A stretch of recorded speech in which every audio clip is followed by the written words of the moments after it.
Welcome to today's podcast. This is Madhu. I am here joined by Manjula from Sydney. Thank you so much for joining in this podcast. Manjula is a founder of Limes Digital who works at the intersection of education, AI and real world systems.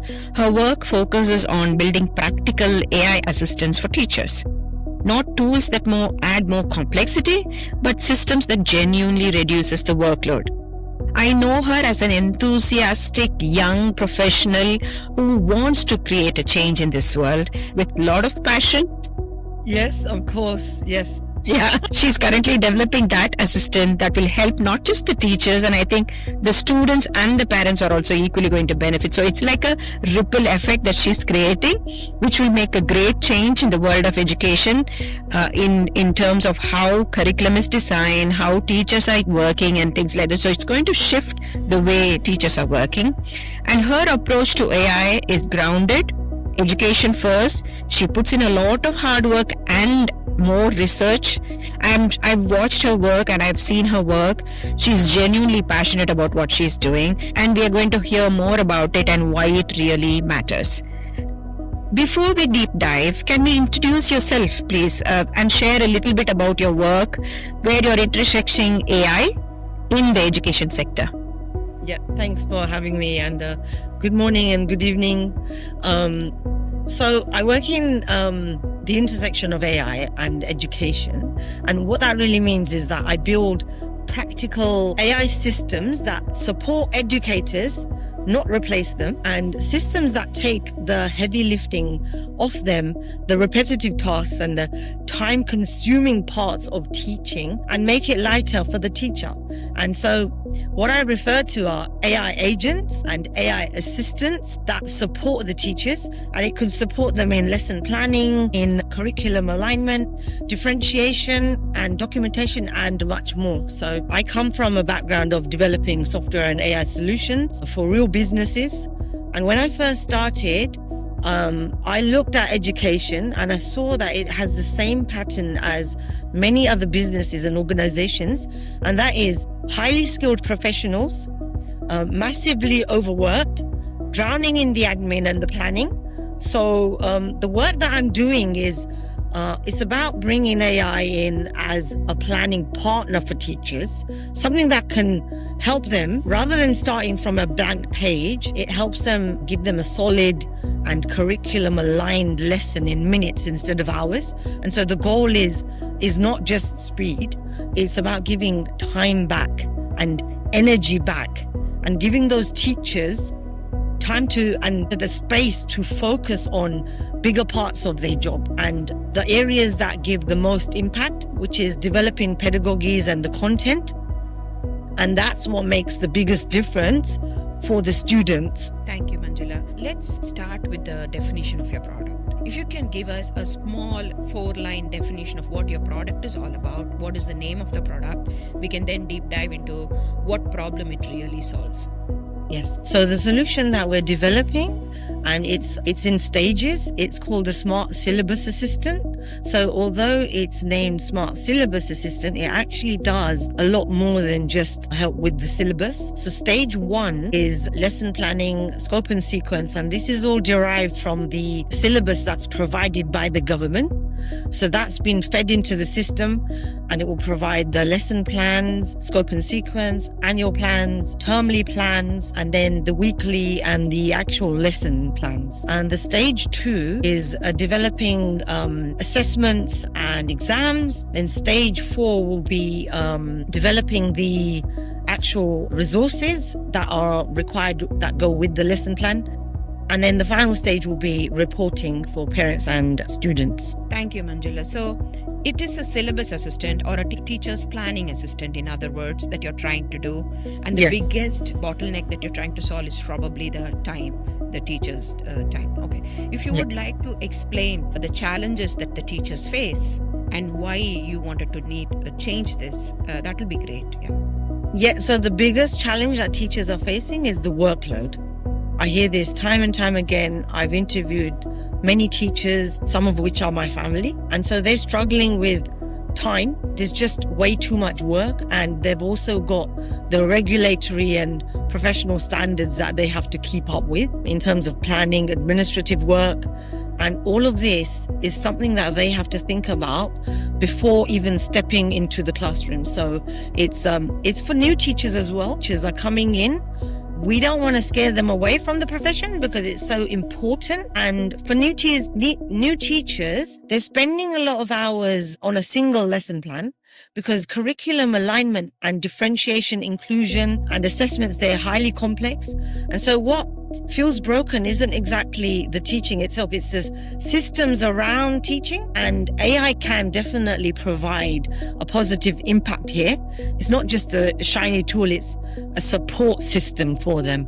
Okay, so how is it really helping teachers? How is it actually saving time for them? So it's saving their time by allowing them to use this system to create scope and sequence and lessons and curriculum aligned lessons, not just individual lesson plans. And so the teacher can actually review this, tweak it, personalize it. And so the AI does the heavy lifting. It saves them. So if the lesson planning and all of that planning usually takes 1 to 3 hours, this system is bringing that all the way down to 15 to 20 minutes. And the value that the teachers are getting out of this is that they're able to reduce the planning time, and also the administration. It's all being reduced by this. Thank you, Manjula. I think it's great to hear the teachers are going to save a lot of time. But where is this time going to be spent? So what is the biggest advantage you see by saving this time? The biggest advantage is with the students. So the students are able to get more time from the teacher, and the teacher is actually in a better space. So they're able to actually spend more time planning the lessons and even adding things that they wouldn't otherwise have thought of because they were in such a great space and they had that time. They're able to give all of that time and energy back to the students that are actually in front of them, which is exactly where they need to be. Thank you. A lot of teachers have said that time is the thing that they're lacking most at the moment. And so having this solution is going to give them more time. And the other pain points were not having the support from leadership. And, they see it in other schools as well. They see that other schools may have a better system, but it's very hard for them to fight for that system for their school. So with this solution that I'm proposing and we're working on right now, it's going to be able to help them and integrates with their current systems that they're using too. How do you feel about teaching in 5 years' time? And it's a bit grim because teachers are actually thinking about doing something else, like maybe tutoring. And that's going to be grim for the country as well, because if they're going to lose teachers to, just tutoring, then who's going to teach the students? It's a very important subject area here. And so we're hoping to actually solve that here. I think it's really important that we take the strain out of teachers and give them time back to do the actual execution and what they are really good at, right? How are they catering to different ability levels? Do you know? Yes. How is the school catering to that? Yeah. How are you?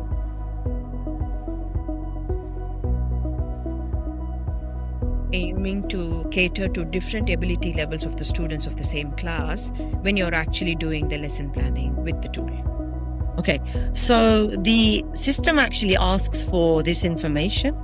It doesn't mean to say that the teachers are going to be putting the names of the students, but they would say student A, B, and C. And what they will be able to do is actually put in the level and what the learning ability is. And so they would say, for example, say Emily has dyslexia, Harry has a hearing deficiency. So what the plan will actually provide them is another column with exactly how the teacher can teach them and all the things that the teacher can do to be able to support that student. Thank you, Manjula. So maybe a little bit about how your tool actually works would really help. So you have a web app, and what happens? What are the inputs the teachers give, and what is the output that they see, and what is the processing time?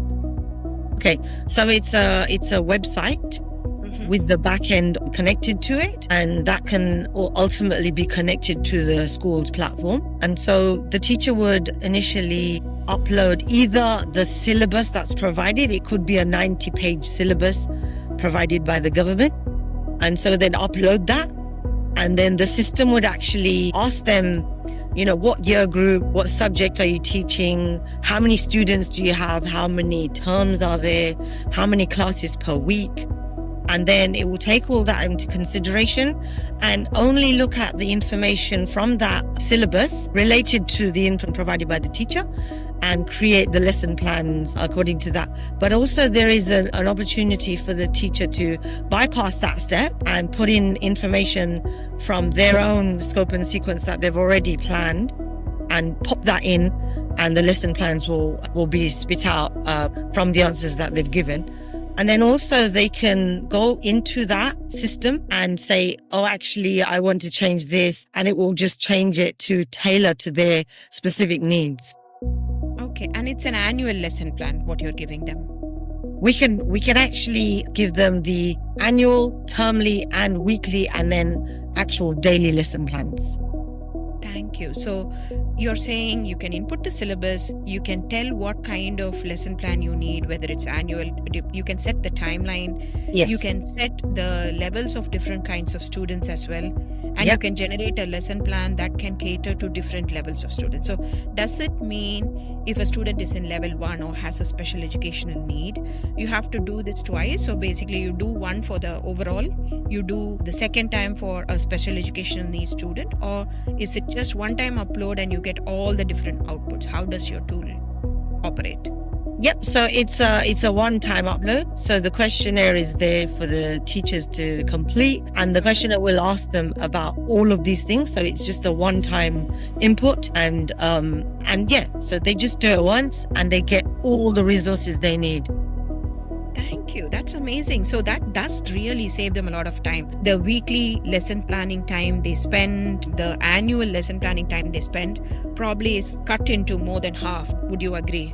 Yeah, more than half, way more than half. Do you have any numbers or baseline that you captured for any teacher that got improved after the system, the POC was done? So if he's the teachers that I'm working with, they say that if they're usually spending 1 to 3 hours, it cut their time to about 20 minutes. Is it 1 to 3 hours per week?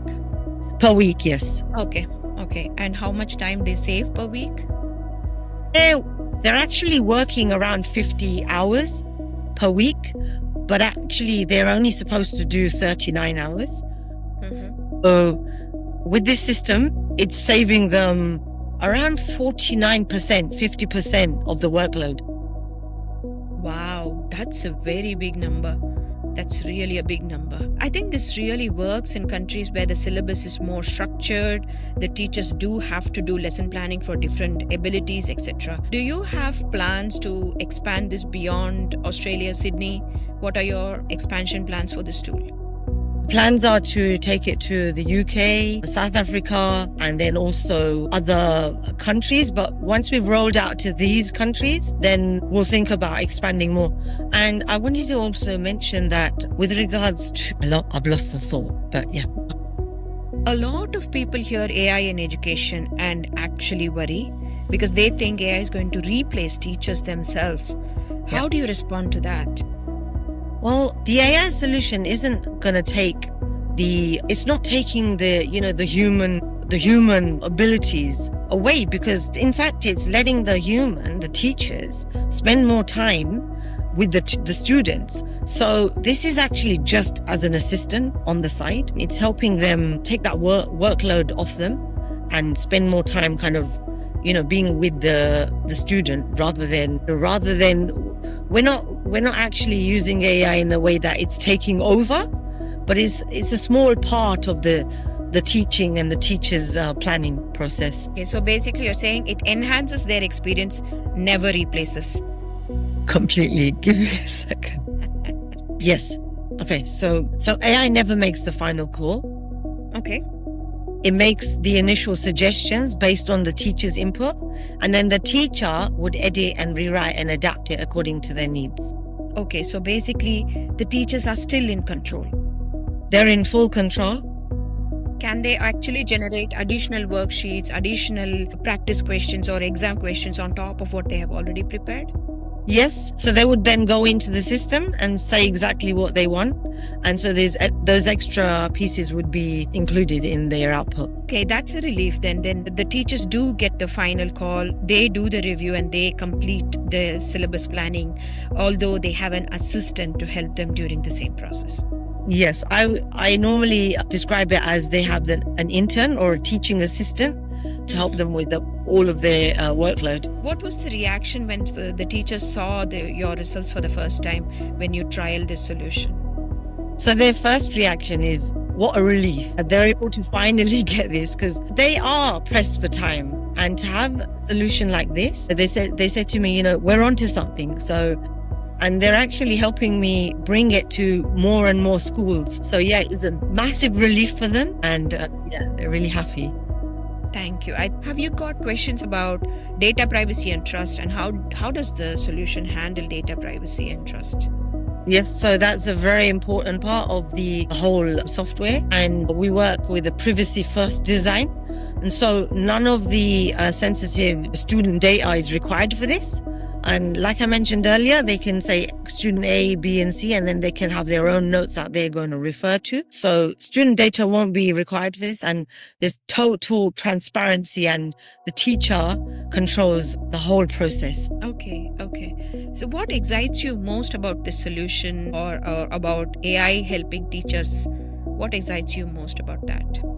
It's the people, the teachers and the students having exactly what they deserve, which is the time given by the teachers. So teachers actually are able to finish on time. They're able to go home and rest, spend their time on their health and their families. And then they show up the next day, energized, refreshed and ready to teach. And that's what really matters. So if AI can protect teachers from burnout and in fact keep them on up to retirement, then this work is worth doing.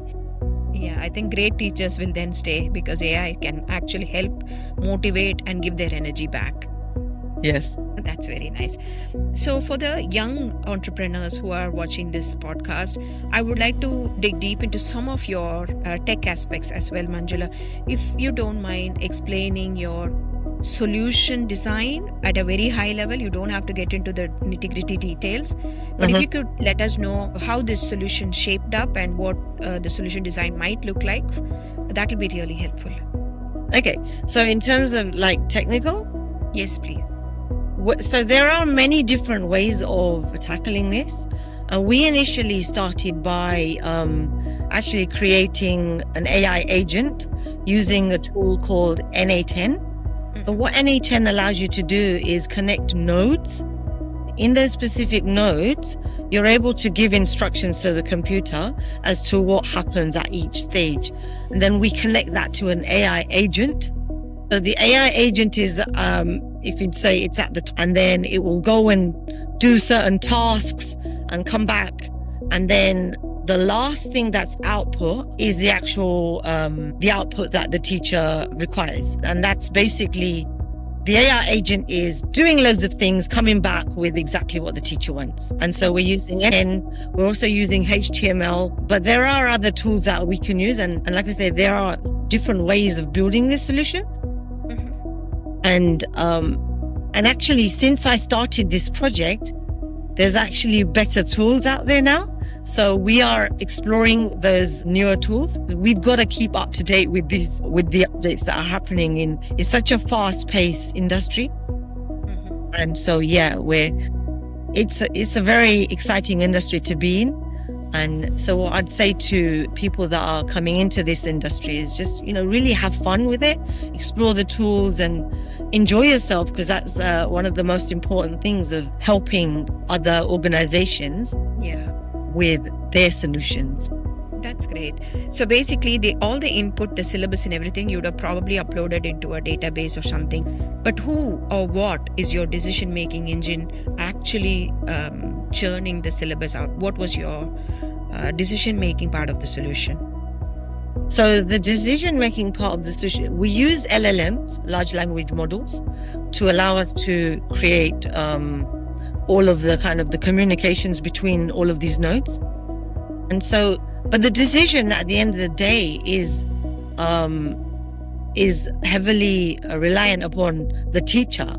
And we also have a section in there which is human in the loop, and that is the teacher. And so I'm not sure if I answered your question. I think you did. So you mentioned that the database has all the details. The N8N is a workflow tool that fetches the details from the database. It also feeds into your LLM to get your syllabus churned out. So you'd have some logic or prompt in your LLM that would have done the job for you. And you actually gave the output, but you also inserted a human in the loop in the output where teachers can actually review before finalizing the actual syllabus or actual lesson plan. Yes. So I think that's the solution flow as you just described. Yeah, so the teacher has the opportunity to revise it and ask for other changes at any point. Thank you. And all this, you had a UI for it, and the UI was built on HTML or any other latest web app or website kind of a tools.